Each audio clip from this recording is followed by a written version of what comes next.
Les amis, Roberto De Zerbi n'a pas été nommé au trophée UNFP pour le meilleur entraîneur et selon moi, c'est une décision qui est assez surprenante. Je peux entendre ceux qui ne la comprennent pas, mais je trouve que c'est pas une décision choquante pour autant. Quand je vois les autres nommés, je vois Luis Enrique qui est champion de France avec le PSG très tôt dans la saison, qui est resté invaincu très longtemps dans la saison jusqu'à la semaine passée et ce revers connu face à l'OGC Nice. Donc en vertu de sa qualité de champion et de l'invincibilité et surtout de la patte qu'il a réussi à mettre du côté du PSG, du fait qu'il ait réussi à écraser le championnat, c'est tout à fait normal que le coach espagnol soit nommé. Il y a également la présence de Liam Rosenor, qui est selon moi la très grande surprise chez les coachs cette saison dans notre championnat, avec un effectif très jeune qu'il faut cadrer, puisque ça manque un peu d'expérience, avec pas mal de limites. Il arrive à concurrencer des clubs qui disposent d'un meilleur effectif intrinsèquement et d'un meilleur budget. Donc c'est normal que le coach anglais soit nommé, d'autant plus qu'il a apporté de très belles idées à notre Ligue 1 qui peut des fois en manquer. Et puis derrière, il n'y a que des débats.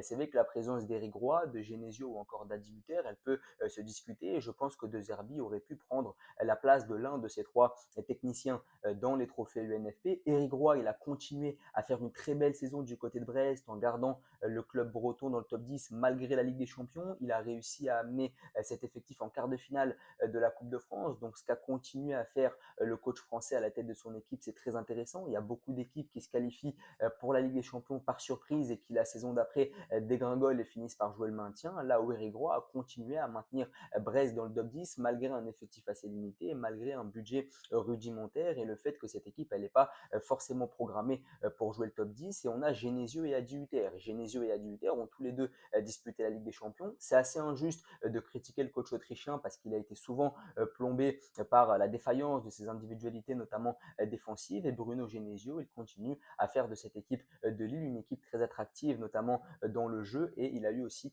la Ligue des Champions à jouer. Là où Roberto De Zerbi, avec un seul match par semaine, avec un effectif de plus grande qualité, selon moi, que ceux de Lille ou ceux de Monaco, même si Monaco, ça peut un peu plus se discuter, eh bien, il n'a pas réussi à faire de l'OM ce dauphin absolument incontestable du PSG en championnat. Et on peut aussi être déçu par rapport au statut du coach italien. C'est vrai que le coach italien, il a réussi à faire de très belles choses du côté de la première ligue. On s'attendait à quelque chose d'énorme et c'est vrai qu'il a une aura médiatique qui est supérieure à celle d'Eric Roy et celle de Bruno Genesio. On en attend beaucoup plus de De Zerbi que de ces deux coachs français. C'est vrai qu'on a été assez déçus au final avec un match par semaine, avec un effectif de grande qualité, de ne pas voir l'OM beaucoup plus dominant, notamment sur le plan comptable. En tout cas, n'hésitez pas à me dire ce que vous en pensez, à vous abonner, à liker et à partager.